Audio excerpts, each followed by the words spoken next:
freedom and slavery, cruelty and just, war and peace, rich and poor. Not only do those words describe people throughout history, but they describe their governments as well. Hello, my name is Chandler Servant, and today I'll be talking about the history of government. The three parts that I'll be talking about is from ancient, medieval, and modern times. I am currently taking a class called The History of Government, Ancient to Present Times, and I am a history nut. First, we will be starting with ancient government. The earliest known form of government to mankind is the agricultural society. It's not the most common. Well, it's not common at all for government at all, and it doesn't look like any type of government that we have anymore. But basically, the communities voted for certain people to be the higher up or the chief of the community, and the chief would oversee what crops they would grow, who they would trade with, when they would move to avoid starving from their crops not producing, everything like that. And the definition of an agricultural society is a community whose economic purpose is to grow crops and farm along with trade with certain people. Second, we'll be talking about democracy. Democracy can be thought of as power of the people, a way of governing which is decided by the will of the people. A good example of an ancient empire that used a form of democracy is ancient Rome. The Roman people selected who they wanted their politicians to be, and if the politicians were doing a good job, they just kept keeping them in there. If they were failing, they'd vote them out. Third is monarchy. Monarchy is a political system based upon the undivided sovereignty of rule of a single person. One person had most of the power, and they had political leaders underneath them that would control different areas, but they had most of the power. Third is tyranny, a government in which all power is in the hands of a single ruler. It is very easy to mix these two up as they both sound similar, but tyranny only has one leader in total, and everybody else just follows them. A great example of this would be ancient Egypt. Now, to talk a little bit more about agricultural society, it is the pretty much father of government, as one could say, as people would vote that has democracy in it, and one person would rule over kind of the community and be able to choose, which kind of turned into the tyranny and monarchy. Third, we'll be talking about the ancient Roman Empire and the ancient Egyptian Empire. Like I said earlier, the ancient Roman Empire was a form of democracy called the Republic. The people would vote for who they wanted their politicians to be, and their politicians would then be able to decide on who they kind of wanted to be the Caesar. And just like modern day America, the Caesar is kind of like the president, has most of the power, but people can overrule him. Second is the Egyptian Empire.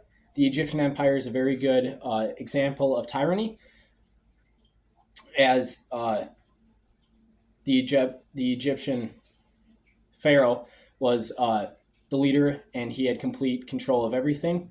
The one main difference between modern tyranny and ancient tyranny is that people nowadays know that they are living in a tyranny state, and that the person that usually is leading is very cruel and unjust, while in the Egyptian Empire, the pharaohs were thought of as gods and the sons of gods, and people worshiped them and loved them, and they usually did good for the overall Egyptian empire. Moving on to medieval government, the three governments I'll be talking about that was a huge part during medieval times will be feudalism, which is the absence of public authority and the exercise by local lords of governmental functions.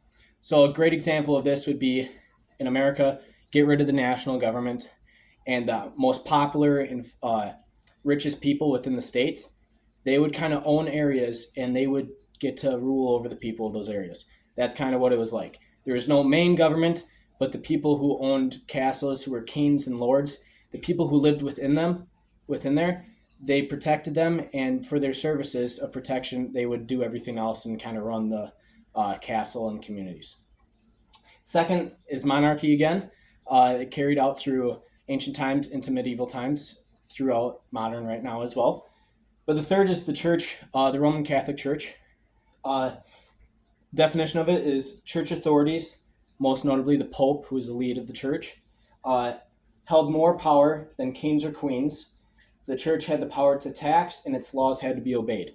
So the church is kind of its own little government system within a government system. So as you can compare it nowadays to like the Illuminati or something like that. At the time, not saying the church was the Illuminati, but they were within a government, but they're the higher up. So they had the most power. They kind of controlled everybody else, and what they said went. This right here is from a movie called Kingdom of Heaven, and that is a picture of King Baldwin V. This right here just shows how big the Catholic/Christian army was at that time and just how much power it had. Conquered lands everywhere where it went, and it got into some of the most famous battles throughout history, known as the Crusades, with the Muslims over the Holy Land, Jerusalem. The way that this empire ended, well, the Catholic Church ended, was through the Renaissance. A lot of people got new ideas. They were kind of starting to fall away from the Catholic Church, and a lot of people started to be able to question what the Catholic Church's leaders were doing and if it was really for the right of the people. So people just started to distrust, and that led to the collapse.